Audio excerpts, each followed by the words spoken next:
In this video, I will discuss free trade versus protection. What are the advantages of free trade and protection, and what are the disadvantages of both free trade and protection?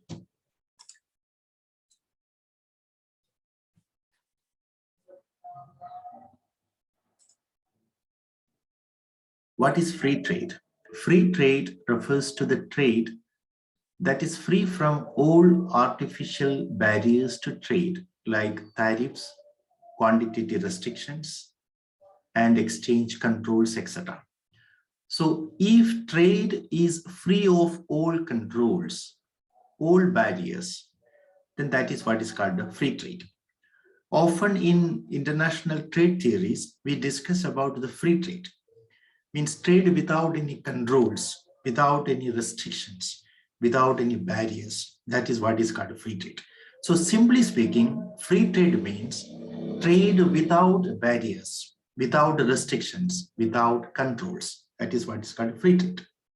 But protection refers to the government policy of according protection to the domestic industries from foreign competition.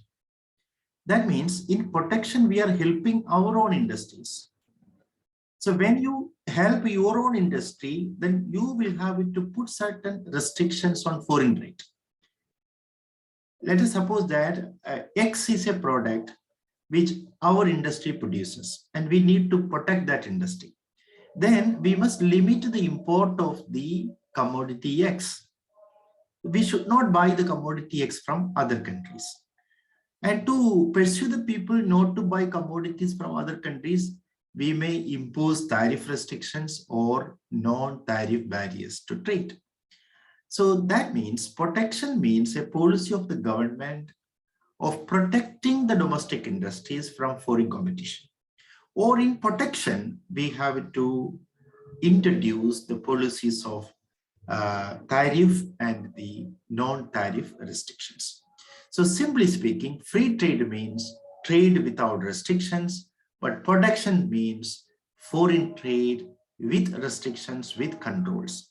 And the objective of protection is to help the domestic industries from foreign competition. There are a number of arguments for and against both free trade and protection. So we will see these arguments of free trade, or arguments in favor of free trade and protection, argument against free trade and protection. Now, what are the arguments in favor of free trade? So we are discussing the arguments in favor of free trade. Or why should we support free trade? That's a question. Why should we support free trade? Or what are the advantages of free trade? So these are the arguments in favor of free trade. First, free trade leads to the most economic utilization of productive resources. Productive resources will be most utilized, it will be utilized to its maximum level. So most economic utilization of the resources will be possible under free trade. Under free trade, each country will specialize in the production of those goods in which it is most efficient, and will import from other countries those goods which can be produced domestically only at a comparative disadvantage. So we know these things from our theories, from comparative cost advantage theory, from absolute cost advantage theory, from the factor endowment theory. All these theories tell us the fact that a country should specialize in the production of that commodity in which it has an advantage. So that means under free trade, each country will specialize in the production of those goods in which it is most efficient. Under free trade, division of labor occurs on an international scale, leading to greater specialization, efficiency, and economy in production. So there will be more division of labor. Division of labor does not take place, or does not only take place inside the country. There will be international level of division of labor that will help all countries alike. This is a second important argument in favor of the free trade. So first argument is that it will lead to the most economic utilization of resources. It will lead to the most economic utilization of resources. And second, it will lead to international division of labor. It will lead to international division of labor. So the argument in favor of free trade is most economic utilization of the resource. And second, it will lead to international division of labor. Okay. Now, the third important argument in favor of free trade is that as there is intense competition under free trade, the inefficient producers are compelled either to improve their efficiency or to quit the field. So in free trade, competition will be high. So as the competition increases, what happens? The inefficient producers will not be able to continue in the market. Ultimately, they have to quit the market or they have to improve the efficiency. So they will exist in the market only if they improve the efficiency. Unless they improve the efficiency, they will have to quit the field.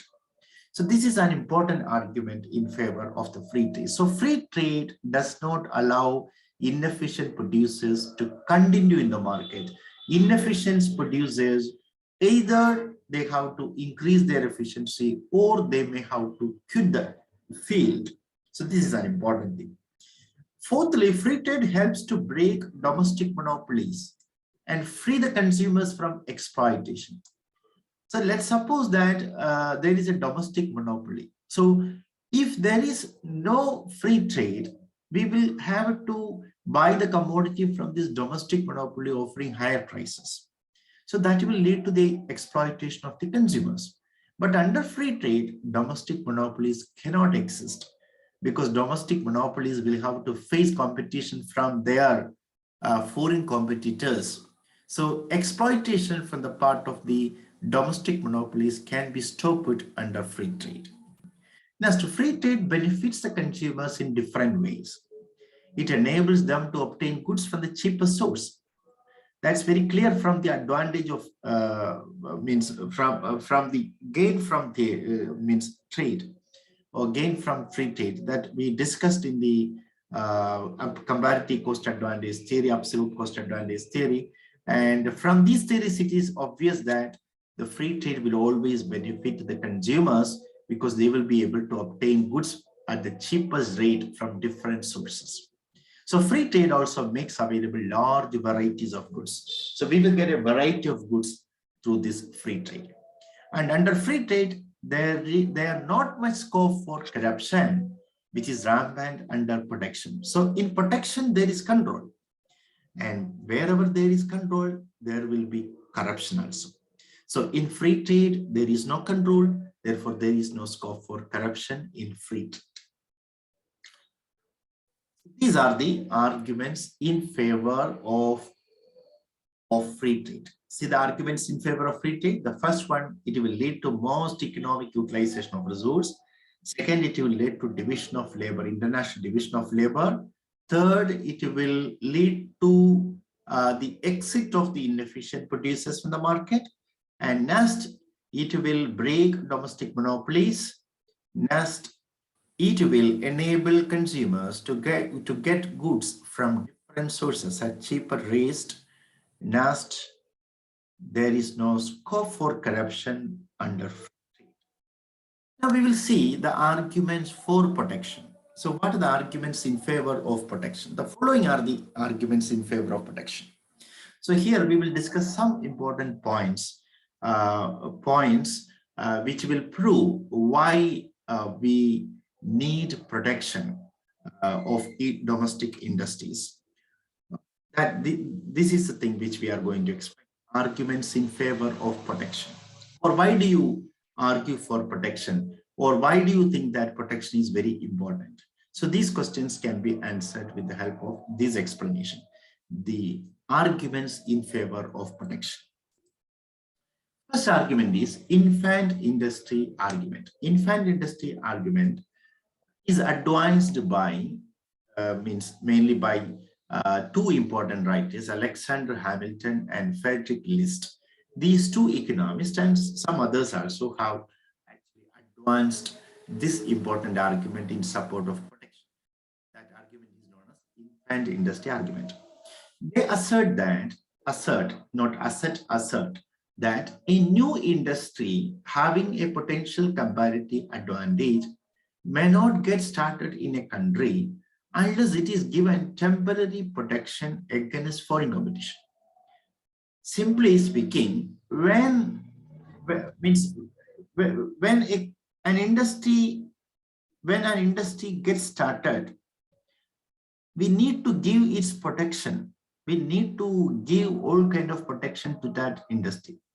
Unless protection is given, the industry will die at an early stage because of the foreign competition.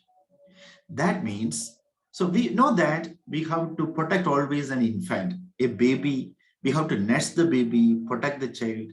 And when they become adult, you can make them free also. So that's the argument. See here, nurse the baby.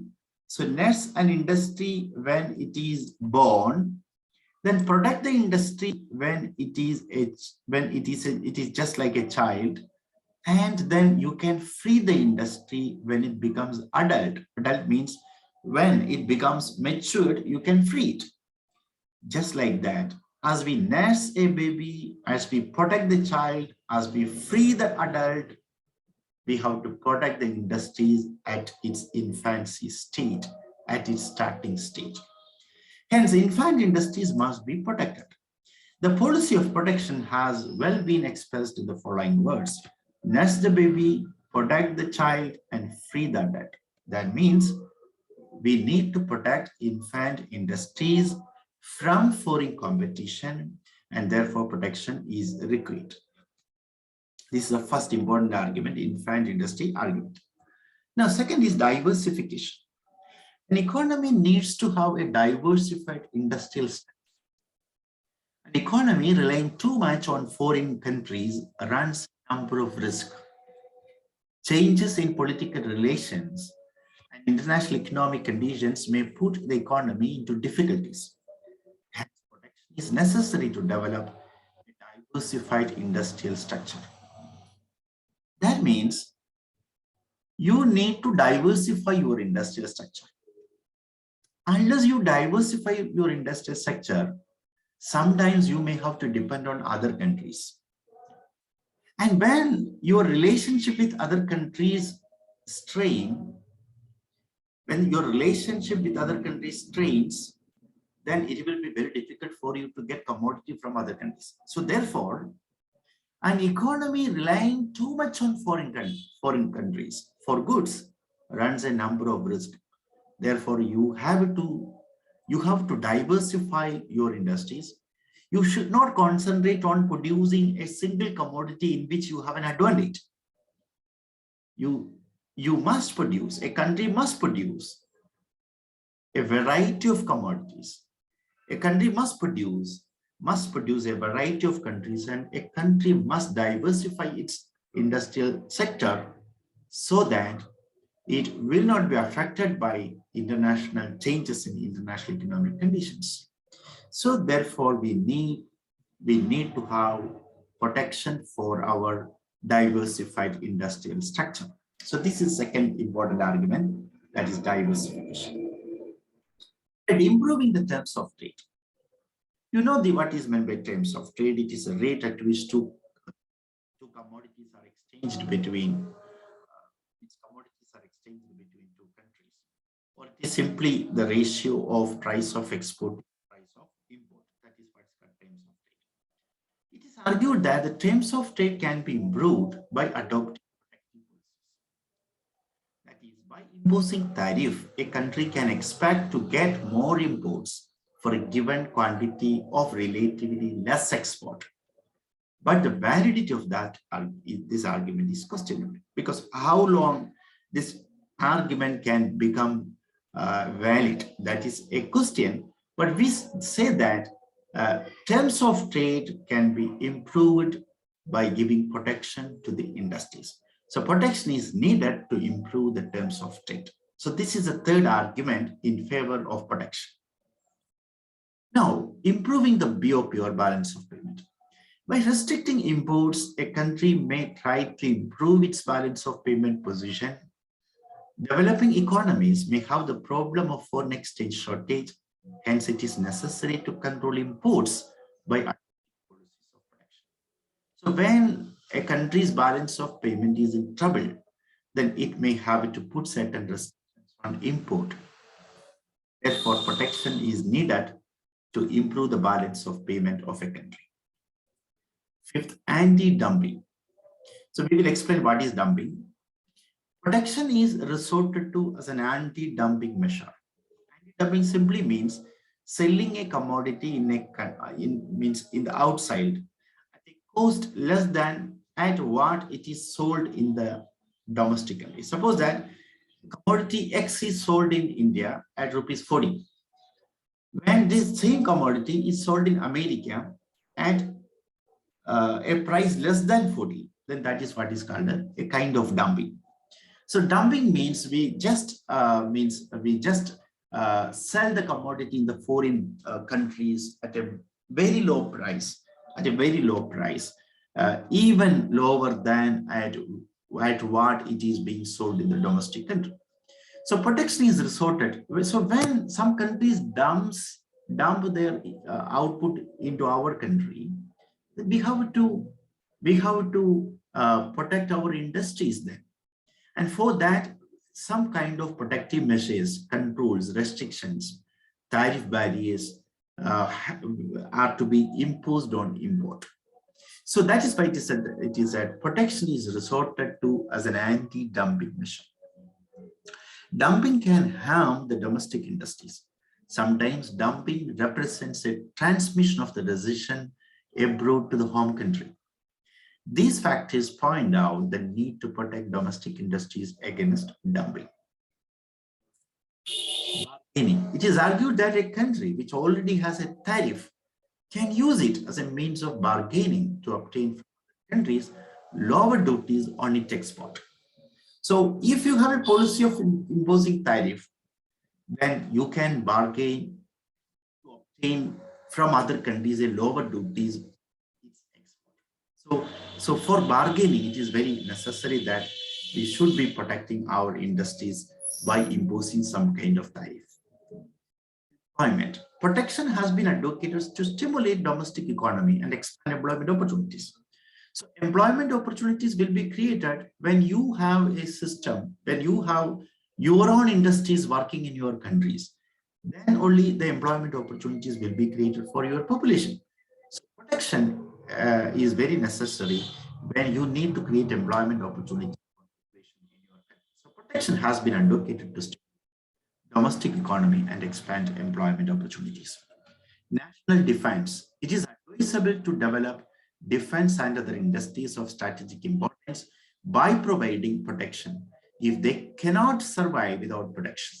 So if protection is needed for domestic defense industries, we must give protection to domestic defense industries, because it is foolish to depend on foreign countries for defense equipment.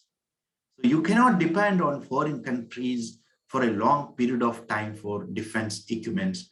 That will be a foolish idea. Therefore, it is very important that a country must be protecting its own defense industries.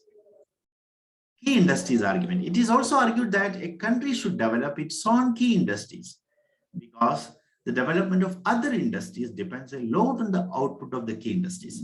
Hence, an economy needs to protect its key industries. So strategic key industries must be protected by because these industries have more linkage effect.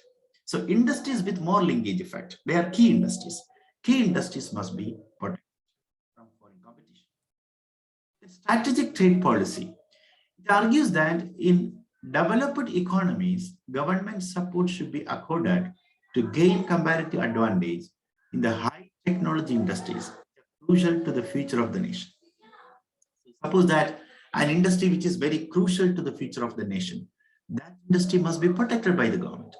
So it is argues that in developed economies, government support should be given to gain comparative advantage in the high industries which are very crucial to the future of the nation. This is similar to the infant industry argument applied into developing economies. So how the infant industry argument is applied to developing economies, just like that. Strategic trade policy argument is applied in the case of the developed economies also. So infant industry argument says that when an industry is at an infancy stage, at an early stage of its development, then we should protect that. We should protect that industries.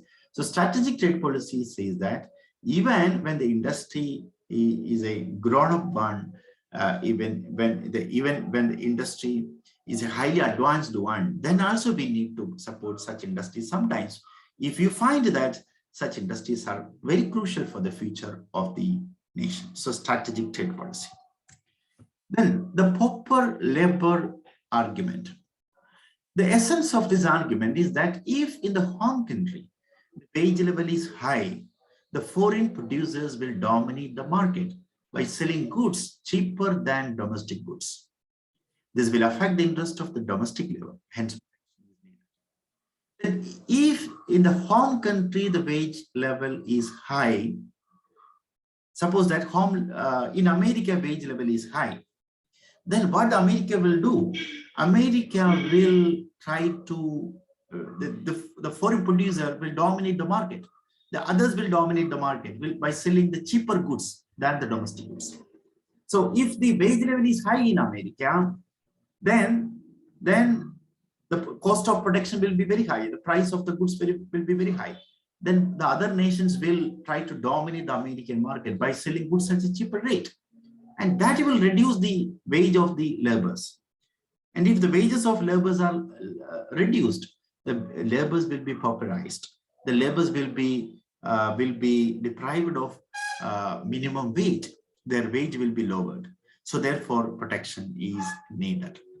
So the essence of this argument is that if in the home country the wage level is high, the foreign producers will dominate the market by selling goods cheaper than the domestic goods.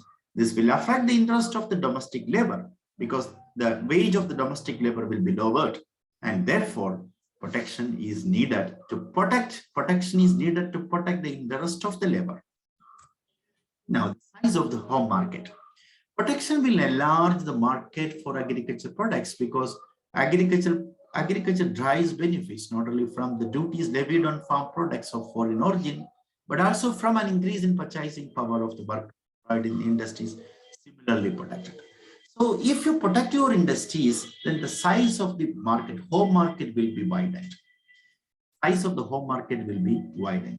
If you protect your agriculture sector, then the agriculture sector will be getting more income.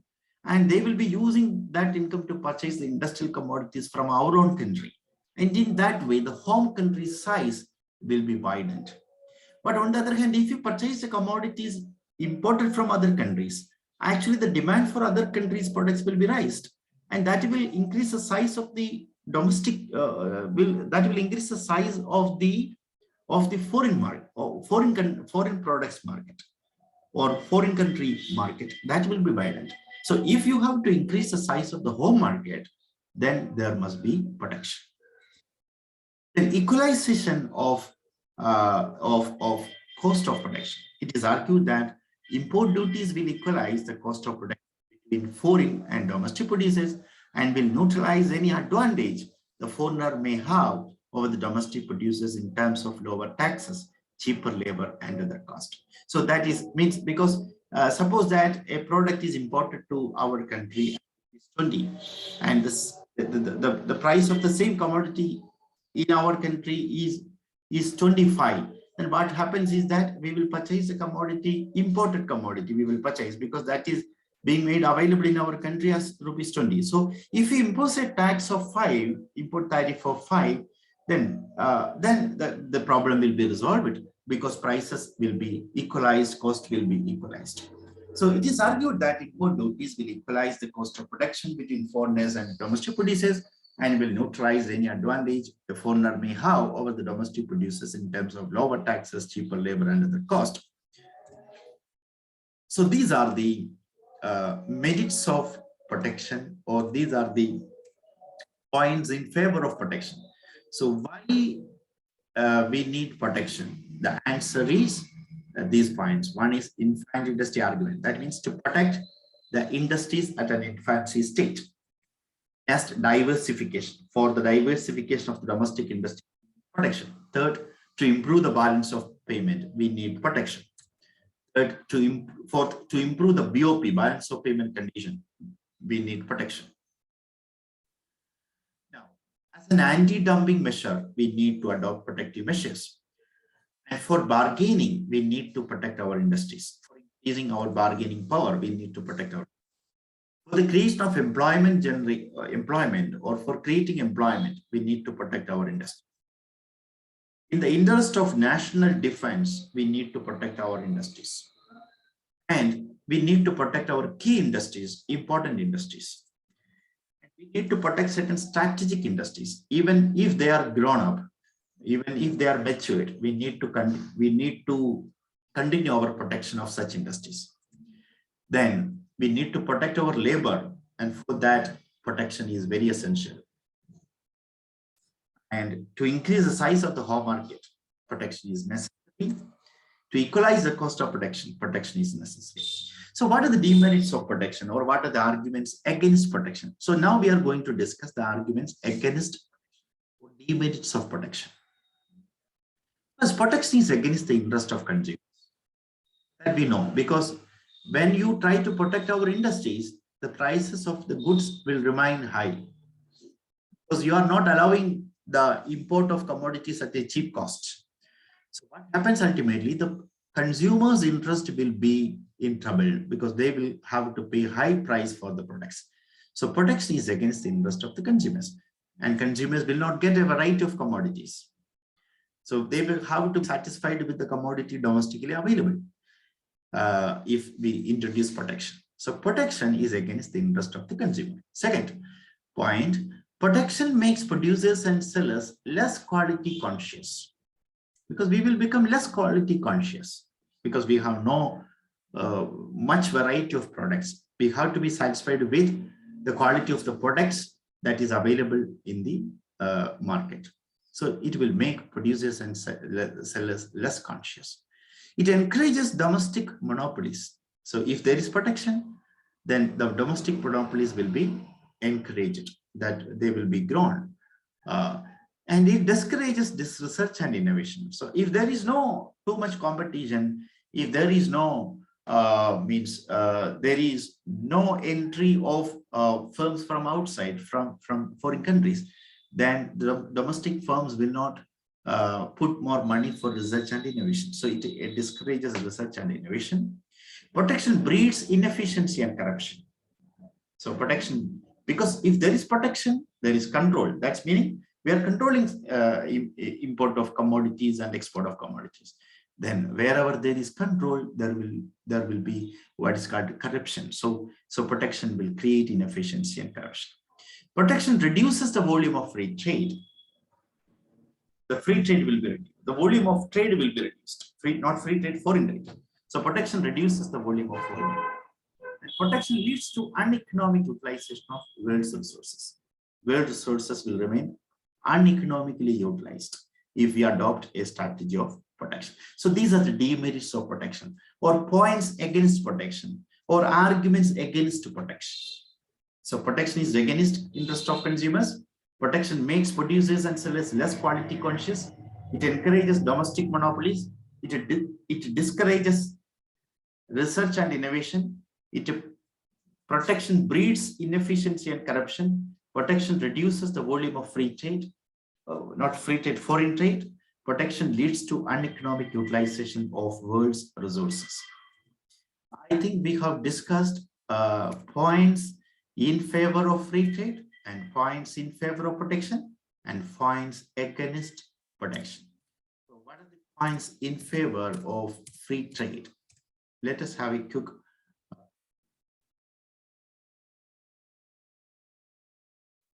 arguments in favor of free trade, or points in favor of free trade. First, it will lead to most economic utilization of resource. Second, it will lead to international division of labor. Third, it will force inefficient producers to move out of the market. Then it will break domestic monopolies. And next, free trade will benefit consumers in different ways. Next, free trade will avoid corruption. There will not be corruption. So these are the points in favor of free trade. Now we will discuss points in favor of protection or arguments for protection. Infant industry argument, diversification, improving the balance of trade. That means to protect the infant industries, we need protection. Diversify the industry structure, we need protection. To improve the terms of trade, we need protection. To improve the balance of payment, we need protection. As an anti-dumping measure, we need protection. To increase our bargaining power, we need to adopt protective measures. To increase employment opportunities inside the country, we need to adopt protection. To protect national defense, or in the interest of the national defense, we must adopt a policy of protection. To help key industries, we need to adopt a policy of protection. And to help the strategic industries, we need to adopt a policy of protection. And to protect the interest of the labor, to avoid the pauperization of labor, then we need to protect our industries. To increase the size of the home market, protection is necessary. To equalize the cost of protection is necessary. And these are the demerits. Demerits means arguments against protection. Arguments against protection. That is, protection is against the interest of consumer. Protection makes producers and sellers less quality conscious. It encourages domestic monopolies. It discourages research and innovation. Protection breeds inefficiency and corruption. Protection reduces the volume of foreign trade. Protection leads to uneconomic utilization of world's resources. So with this, we stop this class.